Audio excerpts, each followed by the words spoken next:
গণ অধিকার পরিষদের সভাপতি ডাকসুর সাবেক ভিপি নুরুল হক নূরের উপরে এবং গণ অধিকার পরিষদের সাধারণ সম্পাদক রাশেদ খান সহ তাদের নেতাকর্মীদের উপরে পুলিশ এবং যৌথ বাহিনীর হামলা হয়েছে। আমরা রাতেই খবর পেয়েছি, কিন্তু তখন তিনি বেশ আশঙ্কাজনক অবস্থায় ছিলেন এবং চিকিৎসা জায়গায় ছিলেন। সারা রাত বেশ একটা অস্থির অবস্থার মধ্যে দিয়ে নুরুল হক নূর গিয়েছেন। আমি কিছুক্ষণ আগে তার চিকিৎসকদের সাথে কথা বলেছি।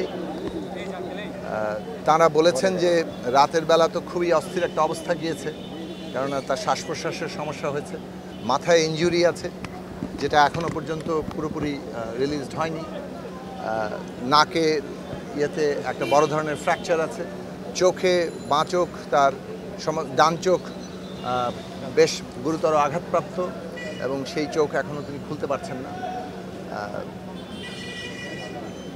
ডাক্তাররা চিকিৎসকরা সর্বশেষ যেটা বলেছেন যে এখনও আশঙ্কামুক্ত নন, তবে তারা আশাবাদী যে এখানে তার চিকিৎসা চলছে এবং তিনি সুস্থতা পাবেন। একনল সোপ, দেশের নাম্বার 1 হালাল অ্যান্টিব্যাকটেরিয়াল সোপ, ন্যাচারাল ব্যাকটেরিয়ালাইসিসের সুরক্ষায় ফ্রেশ ও অ্যাক্টিভ সব সময়। আমরা সবাই দোয়া করি যাতে নুরুল হক নূর দ্রুত সুস্থতা ফিরে পান। এই হামলা যেটা হয়েছে আমরা তার তীব্র নিন্দা এবং প্রতিবাদ জানিয়েছি ইতিমধ্যেই। বিশেষভাবে গণ অধিকারের একটা কর্মসূচি ছিল, সেই কর্মসূচিতে যা হয়েছে, তারপরে গণ অধিকার নেতৃবৃন্দ নুরুল হক নূর এবং রাশেদ খানের নেতৃত্বে তারা তাদের অফিসের সামনে একটা প্রেস ব্রিফিংয়ের অপেক্ষা করছে। সেইখানে এসে কিভাবে পুলিশ এবং যৌথ বাহিনী এভাবে ধরনের হামলা করলো এবং সেই হামলার উদ্দেশ্য কী কিংবা কারা এই হামলার পেছনে দায়ী, সেটা অবিলম্বে তদন্ত করা দরকার এবং যথার্থ তদন্ত করা দরকার। তদন্ত করে, কেননা আমরা একটা খুবই একটা জটিল রাজনৈতিক পরিস্থিতির মধ্যে আছি।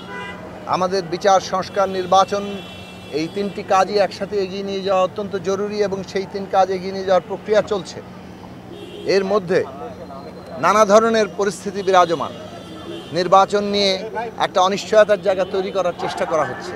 সেইখানে একজন প্রতিষ্ঠিত রাজনৈতিক নেতৃত্ব, ছাত্র আন্দোলন থেকে গড়ে আসা, বিভিন্ন আন্দোলন সংগ্রামের মধ্যে দিয়ে উঠে আসা একজন নেতৃত্ব নুরুল হক নূর, রাশেদ খান, যারা গণ অধিকার পরিষদ গঠন করেছেন বিগত ফ্যাসিবাদ বিরোধী লড়াইয়ে, যাদের গুরুত্বপূর্ণ ভূমিকা আছে, নানা নির্যাতন মোকাবেলা করে এই লড়াইগুলো আমাদের করতে হয়েছে। সেইখানে আজকে তার উপরে যেভাবে পুলিশি হামলা, যৌথ বাহিনী হামলা হলো, এইটা সরকারকে ব্যাখ্যা দিতে হবে এবং সরকারের এ বিষয়ে আমরা প্রকৃত এবং যথাযথ ব্যবস্থা আমরা দেখতে চাই। এইটা আমরা দেশবাসীকে বলবো যে আমরা সবাই নুরুল হক নূরের জন্য দোয়া করি। রাশেদ খানও আহত হয়েছেন এবং তার উপরে হামলা প্রথমে শুরু হয়েছিল। এবং আমরা যেটা বলবো যে আমাদেরকে আজকে ঐক্যবদ্ধ থাকতে হবে। ফ্যাসিবাদ বিরোধী লড়াইয়ে আমরা যেভাবে ঐক্যবদ্ধ ছিলাম, আমরা আজকের বাংলাদেশের যে গণতান্ত্রিক রূপান্তর, গণতান্ত্রিক যে পুনর্গঠন চলছে, সেইটাতে আমরা ঐক্যবদ্ধ থাকি। বিচার, সংস্কার, নির্বাচন, এইটা যাতে কোনোভাবেই কেউ ক্ষতিগ্রস্ত করতে না পারে, সেই দিকে আমাদের সতর্ক থাকতে হবে। আমরা ঐক্যবদ্ধ থাকলে কোনো অবস্থাতেই কোনো ষড়যন্ত্রই সফল হবে না। আমরা মনে করি যে নুরুল হক নূর অচিরেই আমাদের সাথে এই আন্দোলনে যোগ দেবেন।